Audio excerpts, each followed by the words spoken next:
Aquí apareixeran els últims 60 segons d'entrevista. Després d'això notaràs una petita descàrrega elèctrica al seient. Un minut després la descàrrega és més intensa. I pensa que el joc preferit del senyor Gondry és entretenir-te fins que arribi la descàrrega forta. Amb aquestes amenaces, és normal que una entrevista a Michel Gondry duri poc més d'1 quart d'hora. L'home que va reinventar el videoclip acaba d'estrenar La ciencia del sueño, el seu tercer llarg. I, per tant, és normal que Michel Gondry sigui un cop més el protagonista d'un reportatge de silenci. Probablement és un dels culpables que les escoles de cinema estiguin plenes de gom a gom. I probablement també Michel Gondry hagi inventat un altre isme darrere una càmera. Nascut a Versalles ara fa 43 anys, aquest realitzador francès s'ha convertit en un dels genis del tombant de segle. El que pocs saben és que en el temps lliure és quan se li encén la bombeta. En el temps lliure faig coses que després faré servir quan treballo. Soc dels que no suporten els jocs tipus Monopoly o el futbolí. I això que el meu fill no para de reptar-m'hi. Jo sóc feliç amb un paper i un llapis. M'ho passo bé fent gargots, inventant-me coses que després faré servir. Dels gargots de Michel Gondry durant el seu temps d'esbarjo han sortit clips i spots memorables. Després d'una carrera com a realitzador que l'ha portat al lloc més alt del podi dels formats curts, els esforços de Gondry s'han centrat en els últims anys en el món del cinema. La ciencia del sueño, protagonitzada per Gael García Bernal i Charlotte Gainsbourg, acaba d'arribar a les nostres pantalles.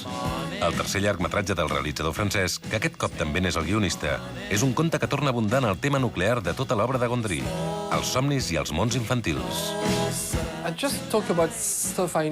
Només puc parlar del que sé, i no sé gaires coses de la vida, a banda del que he viscut.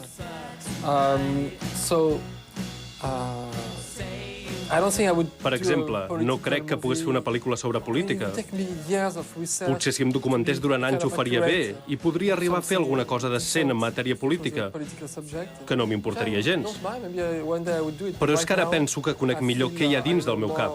No ho sé tot, només en conec una petita part, però és més que el que passa fora.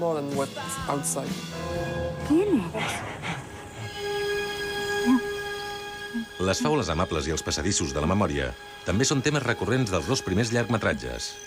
La paròdia filosòfica Human Nature, el seu debut a la gran pantalla, retratava amb acidesa la lluita entre civilització i l'home salvatge i va ser afusellada per la crítica.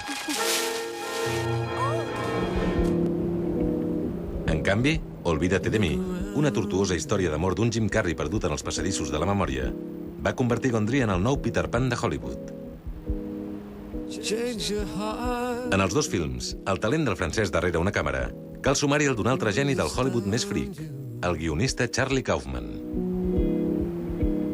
En Charlie Kaufman és un geni, i punt. Què te'n puc dir? ¿Está cómodo? Lo que hacemos ahora, señor Barish, es en realidad crear un mapa de su cerebro. Compartim un munt de coses, sobretot dels petits detalls de la vida, coses que després apareixen a les nostres pel·lícules. Tenim la mateixa geometria, la mateixa manera de narrar històries i fins i tot d'inventar acudits. De fet, compartim un sentit de l'humor bastant pessimista. No veo nada que no me guste de ti. Ahora mismo no lo veo. Pero lo harás. No sé, ya se te ocurrirán cosas y yo me aburriré de ti y me sentiré atrapada porque eso es lo que me suele pasar. Vale. Quan vam fer la projecció amb l'equip d'Olvídate de mi, abans d'acabar de muntar-la,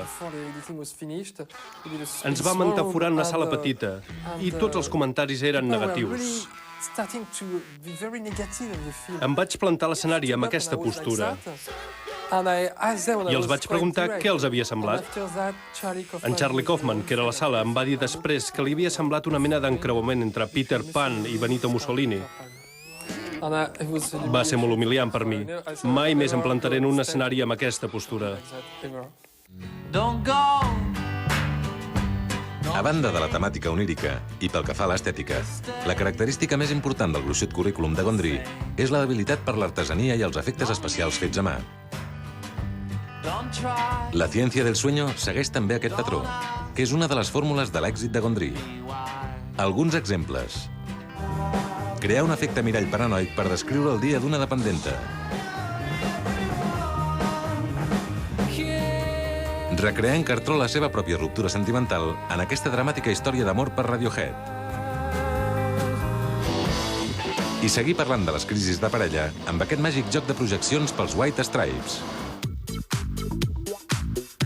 A l'hora de triar el clip favorit, però, Gondry escull la coreografia robòtica que va crear pel duet electrònic Daft Punk.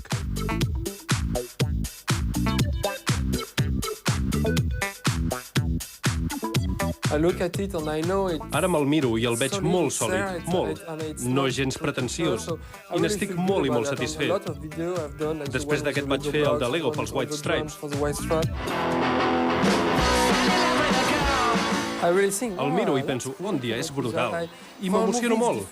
En una pel·lícula és diferent, depèn de com se senti l'equip i la gent, i és difícil copsar-ho tot de cop i dir, he fet una bona feina.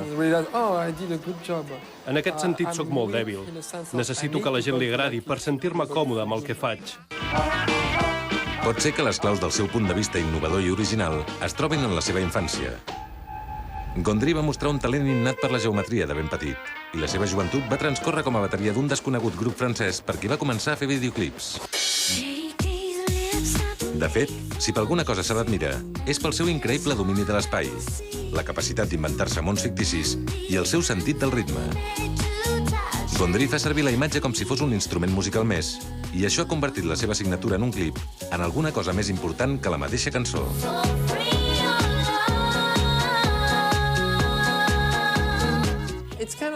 No és just que es diguin coses així. No és el que vull fer, en realitat. Pot ser que sigui així per una petita quantitat de gent que saben el nom del realitzador, però a la immensa majoria només els importa la música. No vull ser més important que la música. La vull servir. Només intento donar al músic una oportunitat per expandir l'univers i els mons que ha creat en una cançó, en un videoclip. He treballat amb gent com la Björk, per exemple, que als seus primers clips va utilitzar el vídeo per expandir el seu art. Sempre col·loco el músic al centre de la història. No m'agrada tenir el músic tocant la guitarra i després explicar una història diferent. L'únic cop que no ho he fet ha sigut amb els Rolling Stones, perquè no volien fer res més. I vaig haver de fer una història que en altres condicions no hauria fet mai.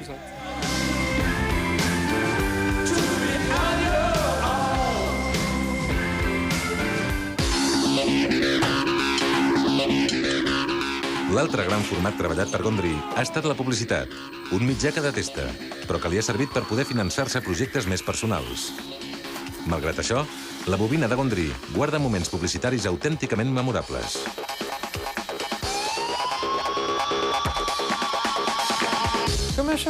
Els anuncis són diferents, són per fer diners.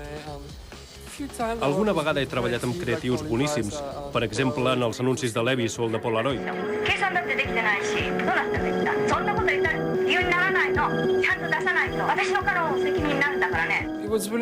És molt interessant, n'aprens moltíssim i et dona molta pasta per experimentar tècniques noves, però sempre m'ho he pres com un mitjà per guanyar diners. A vegades et trobes gent excel·lent, que hi treballes molt a gust.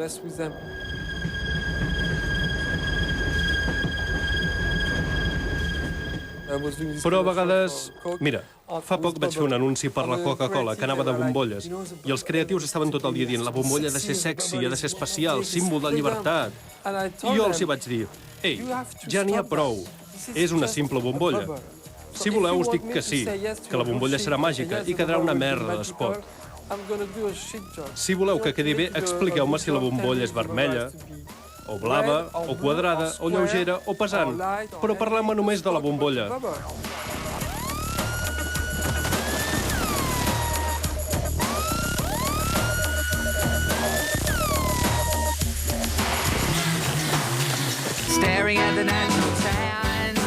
Aquests spots no són precisament brillants, però ara Gondry té el cap més ocupat en les dues pel·lícules que estrenarà els propers 2 anys.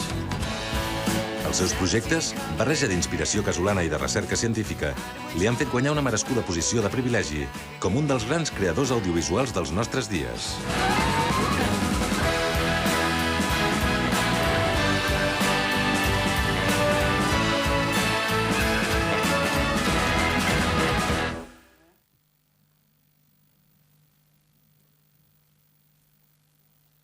तेरा नखरा